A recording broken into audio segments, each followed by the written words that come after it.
Assalamualaikum warahmatullahi wabarakatuh. Halo teman-teman, perkenalkan nama saya Konika Destia Darusani, mahasiswi program studi pendidikan sejarah Universitas Pendidikan Indonesia. Pada video kali ini atau pada kesempatan kali ini saya akan membahas mengenai salah satu periode penting dalam sejarah politik Indonesia, yakni pada masa demokrasi liberal yang berlangsung antara tahun 1950 sampai 1959, di mana pada periode ini disebut sebagai masa demokrasi parlementer karena peran partai politik dan parlemen sangat dominan dalam menentukan arah kebijakan negara. Setelah Belanda mengakui kedaulatan Indonesia pada tanggal 27 Desember tahun 1949, Indonesia sempat menganut sistem federal dengan nama Republik Indonesia Serikat atau RIS. Namun sistem ini tidak bertahan lama.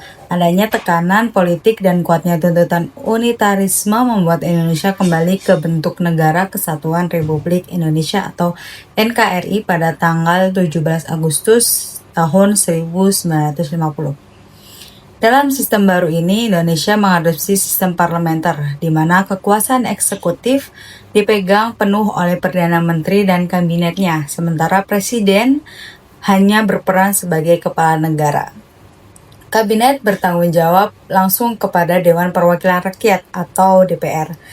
Kemudian sistem ini mendorong munculnya berbagai koalisi antar partai. Adapun tokoh-tokoh penting yang berperan pada masa itu adalah yang pertama ada Muhammad Natsir dari Masyumi yang menjadi Perdana Menteri pertama dalam sistem parlementer.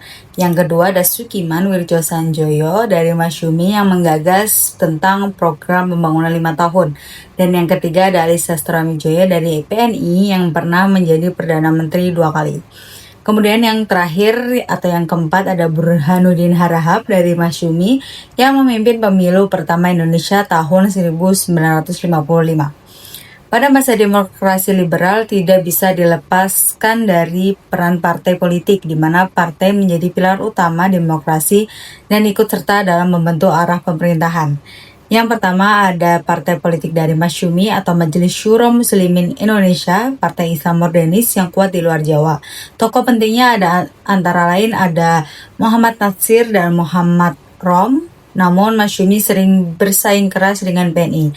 Yang kedua ada PNI dari Partai Nasional Indonesia, yakni Partai Nasionalis Sekuler dengan berbasis kuat di Jawa. Tokoh pentingnya ada Ali Sastroamidjojo dan Soekarno, meski Soekarno lebih berperan sebagai simbol persatuan. Yang ketiga ada NU atau Nahdlatul Ulama yang awalnya bergabung dengan Masyumi tetapi keluar pada tahun 1950 demi memperjuangkan kepentingan politik Islam tradisional, dan tokoh pentingnya antara lain ada Kiai Haji Idham Khalid. Dan yang keempat ada PKI atau Partai Komunis Indonesia yang sempat terpuruk setelah pemberontakan Madiun 1948, kemudian bangkit kembali di bawah pimpinan DN Aidit dan berhasil menjadi salah satu partai besar pada pemilu tahun 1955. Nah, pemilu tahun 1955 ini menjadi tonggak bersejarah. Ini adalah pemilu pertama di Indonesia yang dilaksanakan secara langsung, umum, bebas, dan rahasia dengan tingkat partisipasi rakyat yang sangat tinggi, mencapai hampir 90%. Hasilnya 4 partai terbesar adalah PNI, Masyumi, NU, dan PKI.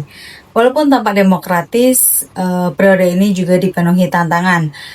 Adanya fragmentasi politik, terlalu banyak partai dengan ideologi berbeda sehingga koalisi pemerintahan mudah pecah. Kemudian adanya instabilitas kabinet yang dimana bayangkan saja dalam 9 tahun terjadi lebih dari 7 kali pergantian kabinet. Kemudian adanya polarisasi ideologi atau perdebatan antar kelompok nasionalis, Islamis, dan komunis sering memicu ketegangan politik. Namun tidak bisa dipungkiri adapun juga kontribusi positifnya dalam hal ini, yakni yang pertama ada pemilu tahun 1955 menjadi bukti bahwa Indonesia mampu menyelenggarakan pemilu demokratis yang adil dan jujur. Adanya kesadaran politik masyarakat meningkat, rakyat mulai terbiasa ikut serta dalam politik, kemudian memilih partai dan ikut menyuarakan aspirasi. Masa ini menjadi semacam laboratorium politik tempat Indonesia belajar langsung tentang kelebihan dan kelemahan sistem parlementer. Akhirnya sistem demokrasi liberal berakhir pada tanggal 5 Juli 1959 ketika Presiden Soekarno mengeluarkan Dekret Presiden tahun 1959 yang membubarkan Konstituen dan kembali ke UUD 1945.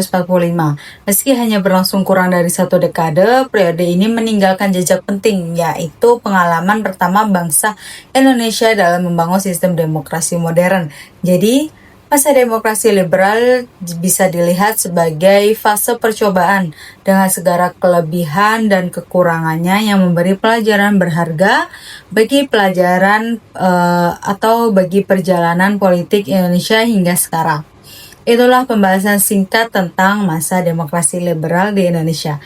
Kalau menurut kalian, apakah sistem parlementer ini seharusnya dipertahankan atau memang sudah tepat kembali ke sistem presidensial?